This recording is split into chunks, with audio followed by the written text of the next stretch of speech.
Chennai super Kings का 2012 IPL campaign एक unpredictable journey थी जिसमें काफी अप्स एंड डाउन्स थे, लेकिन फिर भी टीम ने अपनी consistency and big match temperament का प्रूफ दिया। लीग स्टेज में परफॉर्मेंस काफी खराब था और प्लेऑफ्स क्वालिफिकेशन लास्ट मोमेंट तक अनसर्टेन बना रहा, लेकिन जैसे ही सीएसके प्लेऑफ्स में पहुंची उन्होंने एक बार फिर दिखाया कि प्रेशर सिचुएशंस में उनसे बेहतर कोई नहीं खेल सकता। आईपीएल के 5 सीजन्स में 4 बार फाइनल में पहुंचना और वो भी लगातार तीसरी बार सिर्फ सीएसके की टीम के कल्चर और एक्सपीरियंस का ही नतीजा था।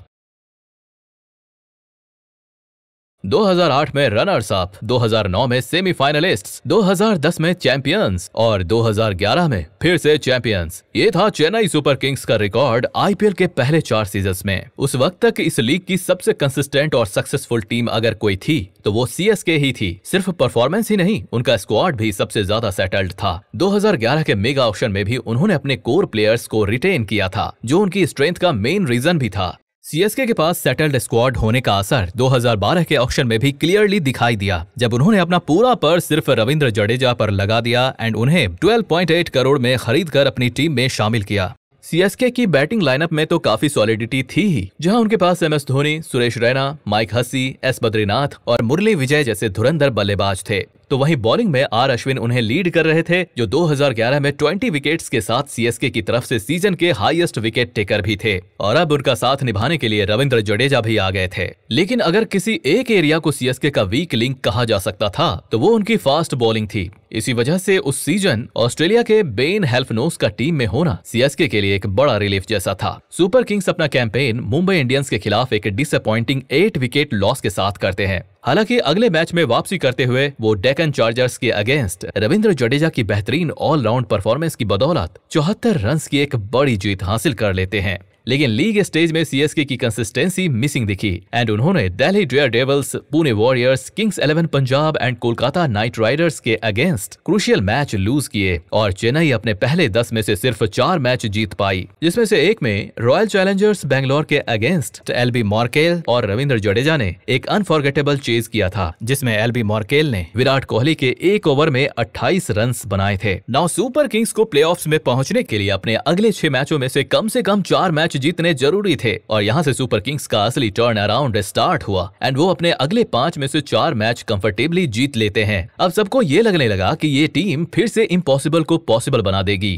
क्योंकि उन्होंने पहले टेबल टॉपर दिल्ली डेयरडेविल्स और फिर उस साल की most impressive team Kolkata night Riders को बैक टू बैक मैचों में हराया था। नाउ सीएसके 17 पॉइंट्स के साथ पॉइंट्स टेबल में 4th पोजीशन पर पहुंच चुकी थी और अब बस उन्हें प्लेऑफ्स में जगह पक्की करने के लिए अपने आखिरी लीग मैच में किंग्स 11 पंजाब को हराना था। लेकिन इस मैच में अगर वो खुद हार जाते तो उन्हें क्वालिफिकेशन के लिए दूसरी टीम्स के रिजल्ट्स पर डिपेंड रहना पड़ता। सुपर किंग्स की आदत हमेशा से लास्ट मिनट प्लेऑफ्स के लिए फाइट करने की रही थी और अब तक हर बार वो ऐसे ही क्रंच मोमेंट्स में जीत कर निकल जाते थे। लेकिन इस बार किंग्स 11 पंजाब के अगेंस्ट धर्मशाला में सब कुछ उल्टा हो गया। बैटिंग कोलैप्स ने सिर्फ 120 का टारगेट छोड़ा और वो भी हिमाचल के छोटे से ग्राउंड में। अगर सुपर किंग्स ने सोचा भी था कि ये मैच किसी तरह अपने बॉलिंग के दम पर जीत लेंगे तो एडम गिलक्रिस्ट ने वो सारी उम्मीदें भी एक ही झटके में तोड़ दी। गिलक्रिस्ट ने 46 बॉल्स में नॉट आउट 64 रन की धमाकेदार इनिंग खेली और सुपर किंग्स की प्लेऑफ्स में पहुंचने की हर एक होप खत्म हो गई। उस वक्त ऐसा लग रहा था कि defending champions super Kings IPL के अपने 5 सालों के इतिहास में पहली बार प्लेऑफ्स में नहीं पहुंच पाएंगे। लेकिन फिर एकदम से things fell into place and जिन 3 मैचों के रिजल्ट्स पर चेन्नई का क्वालिफिकेशन डिपेंड था वो तीनों उनके फेवर में चले गए। किंग्स 11 पंजाब दिल्ली डेयरडेविल्स को नहीं हरा पाई और राजस्थान रॉयल्स और royal challenger Bangalore bottom placed team Deccan chargers से हार गए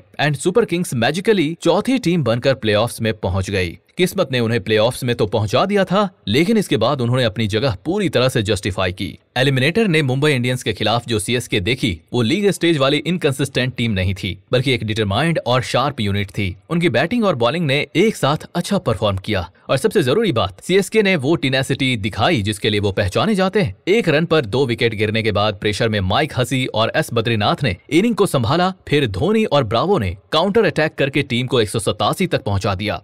एक ऐसा स्कोर जो मुंबई इंडियंस जैसी पावर पैक्ड बैटिंग लाइनअप के लिए भी बियॉन्ड रीच था। एलिमिनेटर जीतने के बाद सेकंड क्वालिफायर में डेयरडेविल्स के अगेंस्ट भी वो पूरी तरह से डोमिनेट करते हैं। मुरली विजय सीजन्स की one of the best knock खेलते हैं। वो 58 बॉल्स में 113 रन्स बनाते हैं। चेन्नई की इनिंग्स में रन्स पानी की तरह बह रहे थे और डेयरडेविल्स की टीम धीरे धीरे गेम से आउट होती चली गई। सुपर किंग्स की बैटिंग ने पूरे लीग स्टेज में काफी स्ट्रगल किया था, लेकिन जब सबसे ज्यादा जरूरत थी तब उन्होंने अपना बेस्ट दिया। प्लेऑफ्स के दोनों मैचों में पहले मुंबई इंडियंस के खिलाफ 187 रन्स और फिर डेयरडेविल्स के सामने 222 रन्स का मैसिव टोटल ये दिखा रहा था कि सीएसके प्रेशर में कैसे पीक करती है। तो वहीं बॉलिंग में बेन हेल्फनॉस की परफॉर्मेंस ने सीएसके की किस्मत बदल दी। 2010 में जब सीएसके की टीम स्ट्रगल कर रही थी तब ऑस्ट्रेलियन फास्ट बॉलर डग बॉलिंजर के मिड सीजन अराइवल ने पूरी टीम को एनर्जाइज कर दिया था। वही पैटर्न इस सीजन में रिपीट हुआ। जब लगने लगा था कि सीएसके की टीम पिछड़ रही है तब एक और ऑस्ट्रेलियन बॉलर बेन हेल्फनॉस टीम में शामिल हुए और आते ही उन्होंने अपनी परफॉर्मेंस से बॉलिंग अटैक को एक नया एज दिया। उन्होंने सिर्फ 9 मैचों में उतने ही विकेट्स लिए थे जितने अश्विन ने पूरे टूर्नामेंट में, जो पिछले 3 सीजन्स में सीएसके के सबसे डिपेंडेबल बॉलर्स में से एक थे।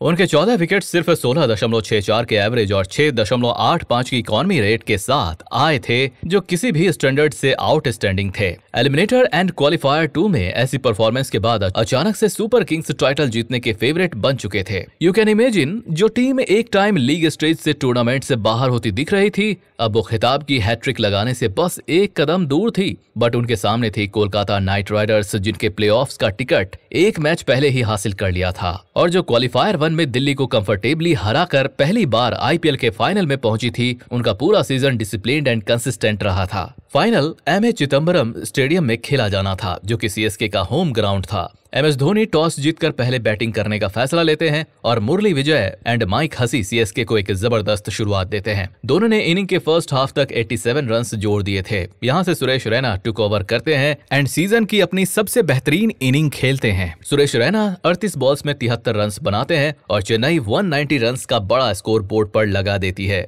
बट सुपर किंग्स के इस जबरदस्त ऑन स्लोट के बावजूद नाइट राइडर्स हिम्मत नहीं हारते। कोलकाता के लिए Manvinder Bisla game changing inning खेलते हैं। बिस्ला 48 बॉल्स में 89 रन्स बनाते हैं। उनका साथ देते हैं जैक कैलिस, जो 49 बॉल्स में 69 रन्स बनाते हैं और दोनों मिलकर चेन्नई के हाथों से मैच छीन लेते हैं। आखिरी ओवर में चेन्नई को मैच जीतने के लिए 9 रन्स डिफेंड करने थे, बट मनोज तिवारी 2 चौके लगाकर कोलकाता को पहली बार आईपीएल चैंपियन बनाते हैं एंड अनफॉर्चुनेटली सीएसके खिताबी हैट्रिक लगाने से चूक जाती है। मनविंद्र बिस्ला की इनिंग मैच का सबसे बड़ा टर्निंग पॉइंट साबित हुई। सीएसके ने उन्हें लाइटली लिया एंड उनके लिए कोई प्लान नहीं बनाया था और यही उनकी सबसे बड़ी गलती साबित हुई। बिस्ला की अग्रेसिव इनिंग्स ने सबको सरप्राइज करते हुए मोमेंटम को केकेआर की तरफ शिफ्ट कर दिया। सुपर किंग्स के बॉलर्स ने भी काफी ऑर्डिनरी परफॉर्म किया। उन्होंने गौतम गंभीर, जो कि केकेआर के हाईएस्ट रन स्कोरर थे, को जल्दी आउट कर लिया था, बट उसके बाद मिडिल ओवर्स में वो रन फ्लो को कंट्रोल नहीं कर पाए। स्पिनर्स को टर्न नहीं मिला और पेसर्स को कंट्रोल एंड केकेआर ने रन रेट हाई होने के बावजूद बिना पैनिक के लक्ष्य हासिल कर लिया। सीएसके ने 190 रन्स बनाए थे, जो कि एक मैसिव टारगेट था, लेकिन फिर भी 10 से 15 रन्स कम थे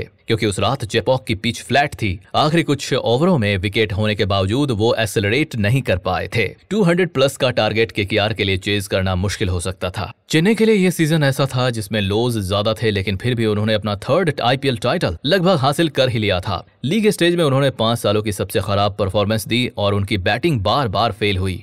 प्लेऑफ्स में पहुंचने के लिए उन्हें अपनी आखिरी 6 में से 4 मैच जीतने थे और जो उन्होंने जीत भी लिए थे, लेकिन धर्मशाला में मिली बड़ी हार के कारण मामला फंस गया। फिर भी किस्मत ने उनका साथ दिया और दूसरे टीम के रिजल्ट्स उनके फेवर में गए और उनकी फाइनल 4 में जगह पक्की हुई। बट प्लेऑफ्स में उन्होंने एकदम से चैंपियन जैसा खेल दिखाया। फाइनल में भी वो जीत सकते थे अगर मनविंद्र बिस्ला की वो इनिंग ना होती, लेकिन लीग स्टेज में एवरेज परफॉर्मेंस के बाद भी रनर अप बनना सीएसके के लिए काफी अच्छा रिजल्ट